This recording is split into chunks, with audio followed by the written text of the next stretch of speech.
សហគមន៍អេកូទេសចរកោះផ្ដៅជាកោះដែលមានភាពលេចធ្លោនិងប្លែកពីគេដោយសារវាស្ថិតនៅលើកោះរងាវដែលជាកោះដែលមានប្រវែងវែងរហូតដល់48គីឡូម៉ែត្រក្លាយជាកោះវែងជាងគេបំផុតតាមបណ្ដោយដងទន្លេមេគង្គក្នុងប្រទេសកម្ពុជា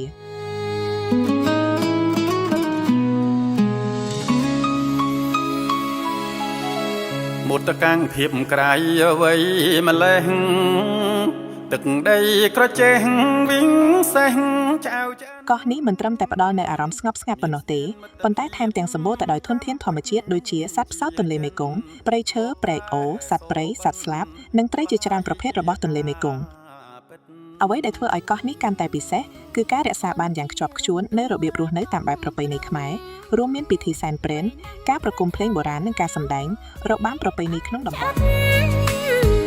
មានទាំងផ្ទះស្នាក់រមនីស្នេហ៍ស្និទ្ធសូមបងអាណិតរំដួលក្រចេះទៅវត្តវិហារបុរាណរកកណ្ដាលតានត្រង់ខ្មើងសល់ខ្លាំងក្នុងសពកាល័យរមណីយដ្ឋានមួយនេះសក្ការៈការឲ្យភ្ញៀវទេសចរក្លាយជាចំណែកមួយនៃជីវិតប្រចាំថ្ងៃរបស់សមាជិកក្នុងសហគមន៍តាមរយៈការចូលរួមសកម្មភាពយ៉ាងជិតស្និទ្ធដូចជាការធ្វើម្ហូបជាមួយអ្នកភូមិការដាំកូនឈើការសម្អាតបរិស្ថានការជិះកង់កម្សាន្តតាមភូមិការចិញ្ចឹមសត្វនិងសកម្មភាពដាំដុះផ្សេងៗលើពីនេះសហគមន៍បានផ្ដោតលើការផលិតវត្ថុអនុស្សាវរីយ៍និងផលិតផលកែច្នៃផ្សេងៗដើម្បីលើកស្ទួយជីវភាពនិងរកចំណូលជូនសហគមន៍ដោយផ្ទាល់ការជិះទូកមើលទេសភាពទន្លេមេគង្គនិងសង្កេតមើលសត្វស្លាបនានាគួបផ្សំជាមួយការរស់នៅយ៉ាងសាមញ្ញក្នុងផ្ទះស្នាក់បានធ្វើឲ្យសហគមន៍ក្លាយជាតំបន់សក្តានុពលដ៏មានន័យមួយដែលផ្ដល់ឱកាសឲ្យភ្ញៀវទេសចរបានឃើញពីសម្រស់ធម្មជាតិនិងវប្បធម៌ដ៏រស់រវើករបស់ប្រជាពលរដ្ឋតាមដងមេគង្គដោយផ្ទាល់ភ្នែក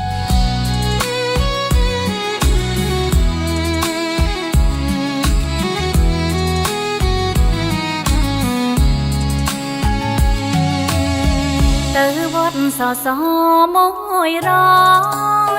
ខ្ញុំអញធប់ថ្វាយក៏រំស្មោះស្ម័គ្របុត្រីព្រះច័ន្ទរាជាព្រះនាងវរភ័ក្រចេតិយបញ្ជាក់ព្រះនាងក្រពុំឈូក្រចេញដួងចិត្តទេសចរទីសានអូនអូទេសចរទៅមក